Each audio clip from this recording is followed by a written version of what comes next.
What's good, everybody? Welcome to the Gore Report, coming to break down market behavior from last week and what's on deck for this week. So what dominated last week? Big tech earnings, what basically dominated. So let's get into it. First things first, yes, there's a war with Iran. Markets know, they just don't care right now. Why is that? Because Q1 earnings are delivering, and that's where all the focus is right now. So let's get to it. Meta crushed Q1 earnings.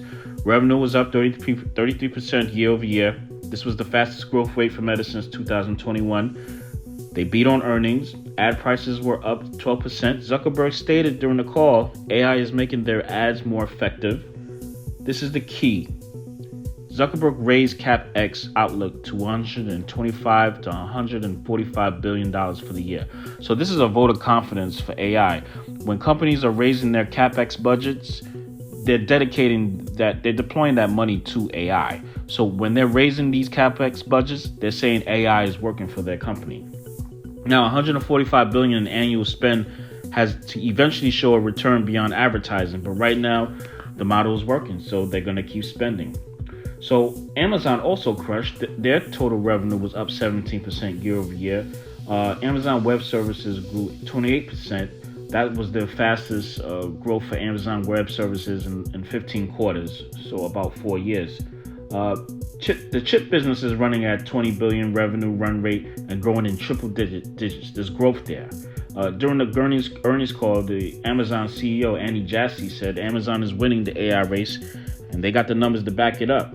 So what do we know? Amazon is quietly becoming the most complete AI infrastructure play. Why do I say that?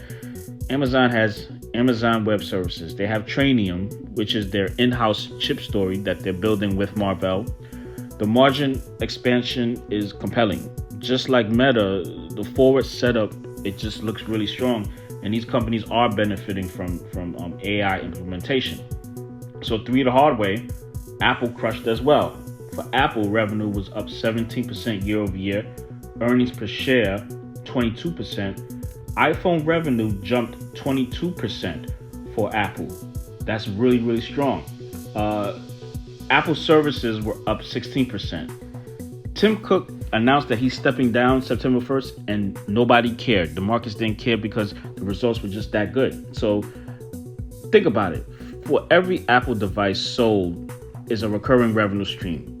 From its subscriptions, the App Store, licensing, and now potentially ad revenue from Apple Maps.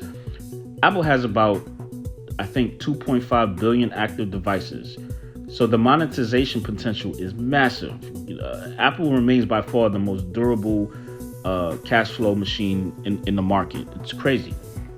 So I say that to say tech is pretty much running this market right now. The market's not even focused on the Iran war. So it's all about tech right now, and you're getting really, really great earnings. And not only are you getting great earnings and revenue numbers, these companies are increasing their guidance, and that's the super, super key.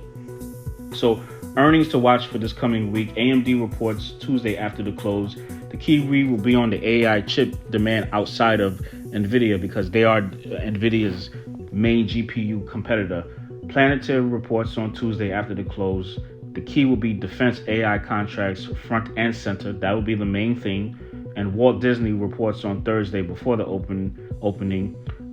There's been a lot of news with Disney. They've been pretty much struggling. So the key will be, what is their streaming profitability and what's the theme park revenue? The theme park revenue will be in focus for Disney. So on to economic news. The jobs report will be reported on Friday.